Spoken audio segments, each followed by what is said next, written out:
This week, we're making time to remember the 6 victims who lost their lives in the Covenant School shooting that happened on March 27th, this time last year. It's tough to imagine, honestly, that it's been a year. You know, people like myself who were reporting that day, I still remember, you know, it felt almost like everything else had just stopped and all of the eyes were on Nashville. You know, the one thing that we thought doesn't really happen here, you know, it happens elsewhere. Well, it did happen here, and 6 people lost their lives. It was extremely difficult. I mean, it really is. It's always hard when a parent loses a child, and this was an especially difficult situation. Even all this time later, you know, we still have a lot of questions about what happened and why it happened. But for the time being, a lot of people are focusing their attention on what we can do to make sure it doesn't happen again. The impact behind all of this was pretty swift.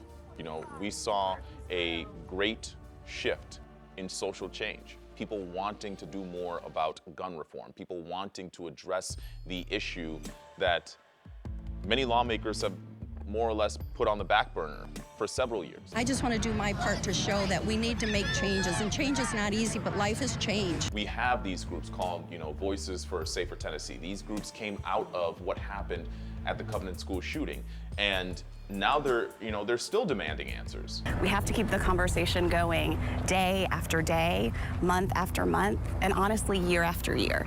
I tell people that advocacy is a marathon and not a sprint. It's not like we haven't seen some bills actually become law as a result of what happened.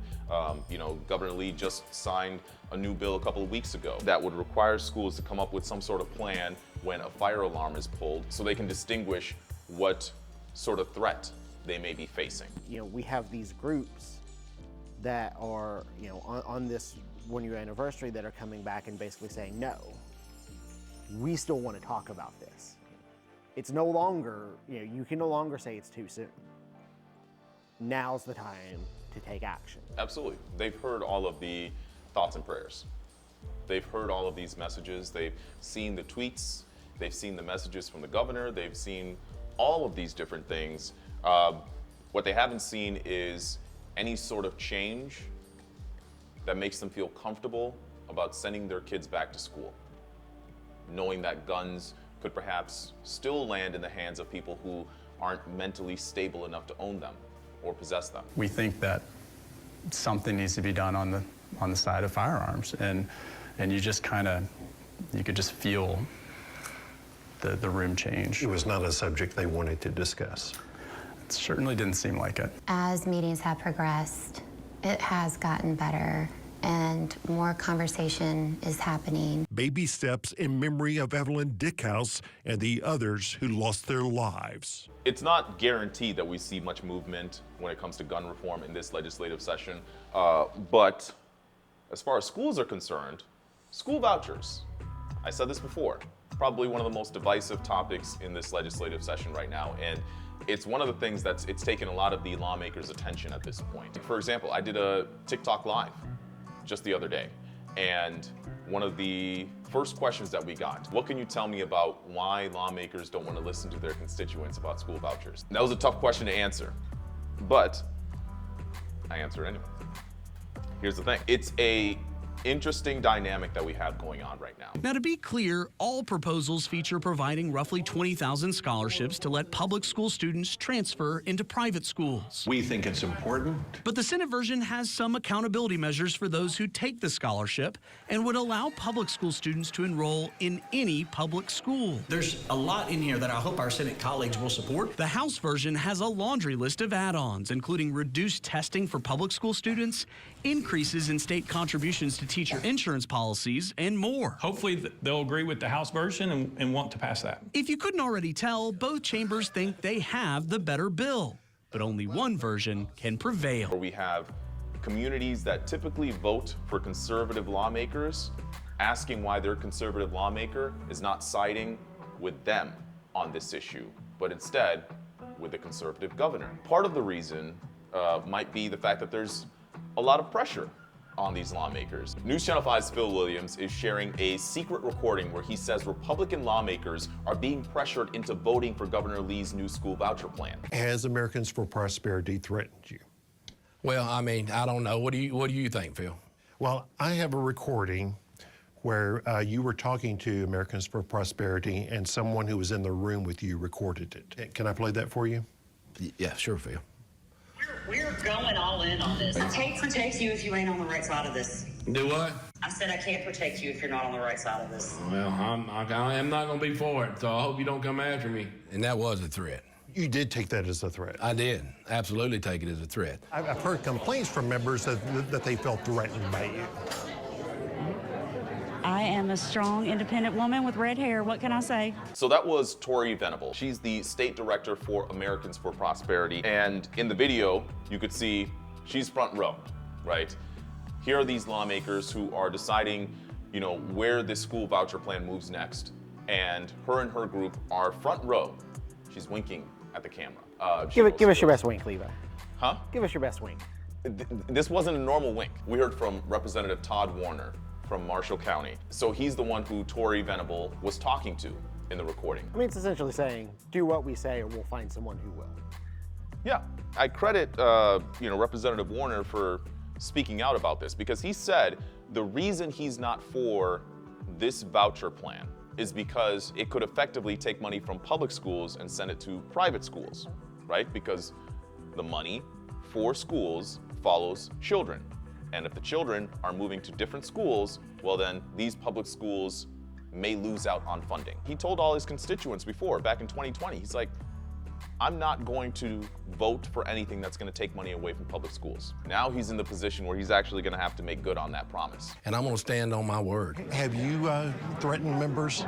Not threatened, no, that's not my style. But sometimes people think I'm a little bossy and, it doesn't always come off as the best look. It is definitely big money trying to control government. That is that's the best way I can explain it. This follows another secret recording we had obtained in which a longtime school privatization advocate had boasted of targeting key lawmakers for defeat as a form of what he called public hangings to send a message to others. When you go back into session, people are saying, you need to steer clear of these guys, just like you steer clear of the NRA, because they are clearly able of taking down people who lead the organization, and they are much more of a threat than the school boards and the TEA. Yes.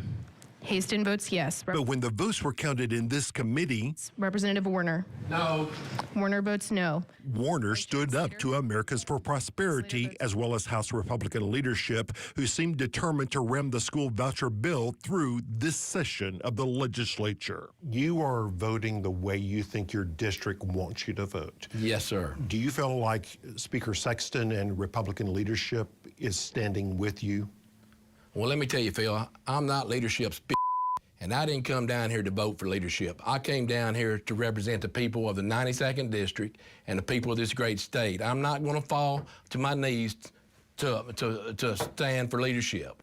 And so the public hangings essentially would be to send a message to all of the other lawmakers that if you don't do what we ask you to, this is the result. So when people ask me what can we do to get lawmakers to understand how we feel about all this, honestly, I wish I knew a better answer than to contact your lawmaker.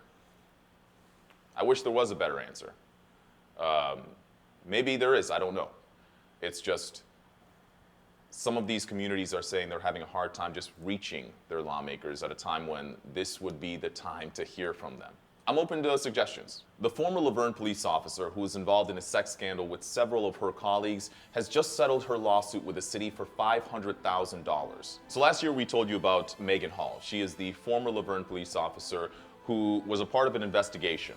And in the investigation it showed that she had sexual relations with a number of her colleagues. You know what I should do? Is I should just take my last video talking about this and just place it right here. So we now know the city of La Vergne has officially fired their police chief, Chip Davis, after it was discovered that he knew about some of the sex between his officers and even accepted some of the explicit images shared between them. So if you're keeping track at home, that makes it 6 officers fired and 3 suspended. Investigators say they found a cell phone that the chief failed to tell them about during their investigation that showed text message conversations where it was pretty clear the chief knew much of what was happening between his officers. We also just got our hands on the EEOC complaint filed by the original female officer, who says that the chief created a sexually hostile work environment. She claims that on at least one occasion the police chief invited her to his office and then asked her to dance for him while he harassed her. This female officer says that another superior officer actually begged her into having sex, and when they finally did, she says this officer actually recorded what happened on at least one occasion without her consent. So now we've got 2 investigative reports and an EEOC complaint, but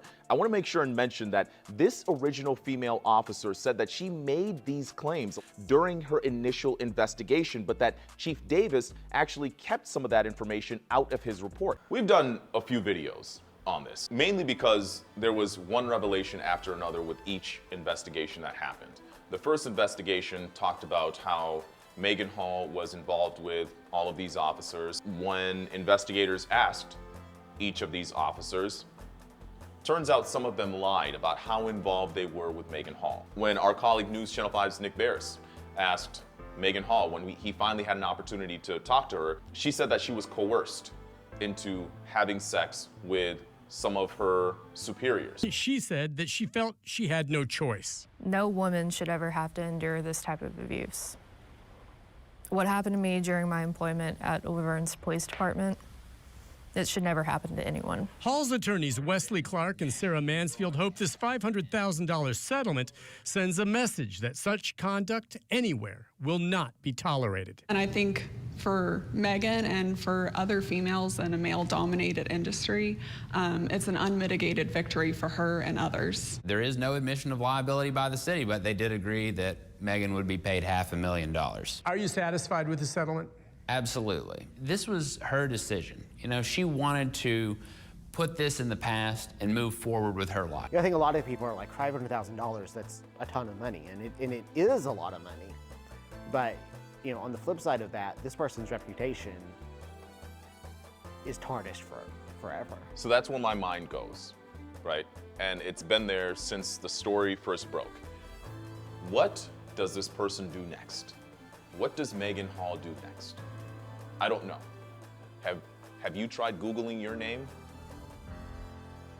You know, like, this is going to live with this person for the rest of her life. I'm trying to gauge your eyes. I'm trying to gauge what's happening here. We just discussed this today. Trying to read me is... Yeah, no, it's tough. It's tough. But sometimes I get a look from you over there in the corner and I'm thinking, maybe I said something wrong or I really said something wrong. This is the trouble, folks. Anyway, let's stop. See you next time.